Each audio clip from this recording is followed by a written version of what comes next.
ये बॉल सिंपू की तरह लग रहा है, देखो सिंपू की तरह लग रहा है, सिंपू की तरह।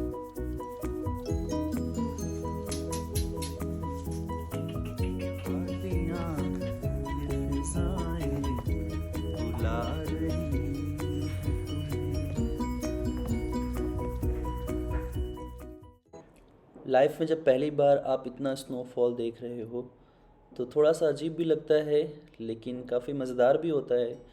लेकिन ये प्रॉब्लम हो जाती है जब आप लगातार उसी तरीके के एनवायरनमेंट में रहो। ऐसा ही कुछ हुआ हम लोगों के साथ भी, क्योंकि हम लोग गए थे ये सोच कर के कि यहाँ से आगे भी एक्सप्लोर करना है। लेकिन जिस दिन हम लोग पहुँचे शाम को, तब से लेकर के लगातार स्नोफॉल होता रहा। इतना स्नोफॉल हुआ कि हम लोग कहीं भी नहीं निकल पाए। सिर्फ थोड़ी बहुत हम लोगों ने ट्रैकिंग के थ्रू जो भी आसपास के रीजन्स थे उनको एक्सप्लोर किया, और कुछ फन थिंग्स करने की कोशिश की, फ़नी वीडियोस भी कुछ बनाए, जैसे कि आप इसमें देख रहे होंगे। जो ये एप्पल ट्रीज़ हैं और इनके ऊपर काफ़ी ज़्यादा स्नोफॉल के कारण स्नो डिपॉजिट हो गए थे, तो थोड़ा बहुत इन्हें शेक करके हमने स्लो-मो में वीडियोस बनाने की कोशिश की, आप देख पा रहे होंगे। और इतना ज़्यादा स्नोफॉल हुआ कि लगभग 3 से 4 फीट तक की लेयर बन गई थी वहाँ पर सरफेस के ऊपर।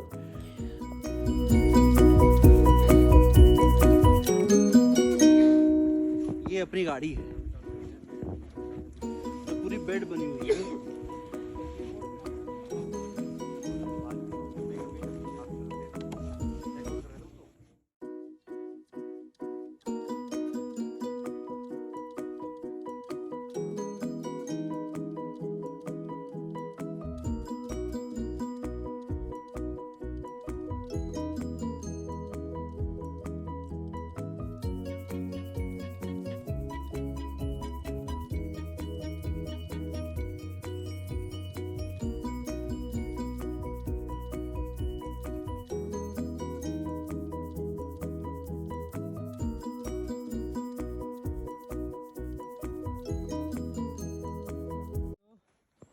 हम आ चुके हैं सोलैंग वैली, जो कि मनाली से अप्रॉक्सीमेटली 22 किलोमीटर के डिस्टेंस पर है। आप देख रहे हो ये फ्रेश स्नोफॉल है, इस सीज़न का आई थिंक लास्ट स्नोफॉल है, और इसके बाद स्नोफॉल नहीं होगा।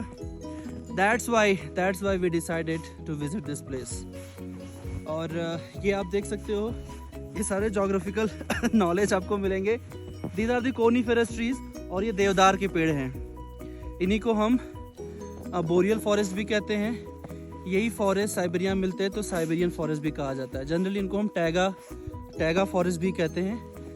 ये इधर ये कोनीफेरस कोन के शेप में है, इसलिए वो कोनीफेरस कहा जाता है। और ये इसलिए इस शेप में हो जाता है क्योंकि जो स्नो इनके ऊपर पड़ रहा है, इनके लीव्स के ऊपर, इनको प्रेशर करती है नीचे की तरफ, इसलिए उस शेप में कन्वर्ट हो जाते हैं। अभी हम लोग जा रहे हैं आगे सोलैंग वैली व्यू के पास। Stay tune.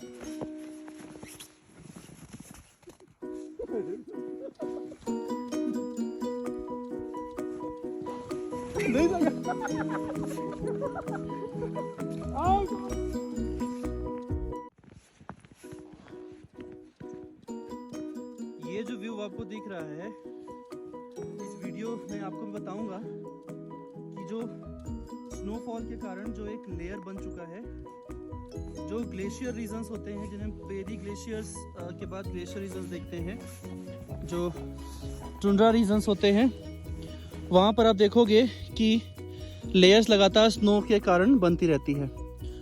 जब बहुत टाइम के बाद, मतलब बहुत लगातार कई सालों तक जब स्नोफॉल होता रहता है, तो ये भी बहुत लूज स्नो है। इसे हम क्या कहते हैं, ये लूज स्नो है। देखो आप, ये लूज स्नो है। तो ये ग्लेशियर्स इस तरीके से बनते हैं, लगातार डिपॉजिट होते रहने से ग्लेशियर्स बनते रहते हैं। पेरी ग्लेशियर रीजन में नीचे आप देख रहे हो, जब ये स्नो दब जाएगा, फिर विंटर सीजन के बाद जब समर सीजन आता है, तो फर्स्ट लेयर इसकी रिमूव हो जाती है। इसे हम एक्टिव लेयर कह सकते हैं, जिसके ऊपर जो आउटर जो क्लाइमेटिक कंडीशंस होते हैं उसका इम्पैक्ट पड़ते हैं। गर्मियों में ये मेल्ट हो जाएगा, फिर मिट्टी आपको दिखने लग जाएगी। ठीक है, चलते हैं, देखते हैं और भी बहुत कुछ।